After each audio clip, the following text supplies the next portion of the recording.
হিনা নিয়ে আসলাম দোকান থেকে। এখন হিনা আজকে চুলের মধ্যে লাগাবো। একটা ডিম দিয়ে দিব, দেশি মুরগি,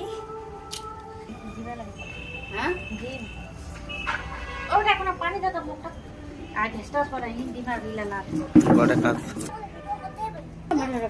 আমরা পারি না। আপনারটা দেখুন দেখানো বাচ্চা সুন্দর হয়ে গেল।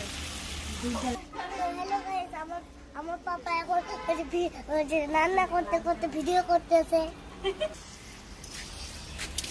এই যে আমার এখানে হয়ে গেছে সিদ্ধ। এখন আমি একটু কষে নিব। আর ওদিকে হিনা আমি মাইকে রেখে দিয়েছি। এখন চুলের মধ্যে হিনা লাগাবো। আমার ছেলেকে বলতে লাগে কি আমার মাম্মি রান্না করছে, পাপা ভিডিও করছে। ও বলছে মাম্মি ভিডিও করছে, পাপা রান্না করছে।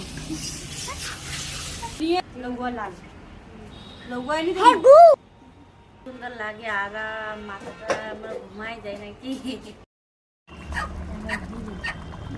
মাছ দিয়ে দিলাম, জল ফুটে গেছে। আমার এখানে রান্না এখান থেকে কমপ্লিট। চুলে মেহেন্দি মাখিয়ে নিয়েছি। মানে হিনা কাপড়টা পাল্টায় আগে আমি মেহেন্দিটাই মাখলাম, নাহলে কাপড়ের মধ্যে দাগ লাগে যাবে। সাদা কাপড়। Hi guys.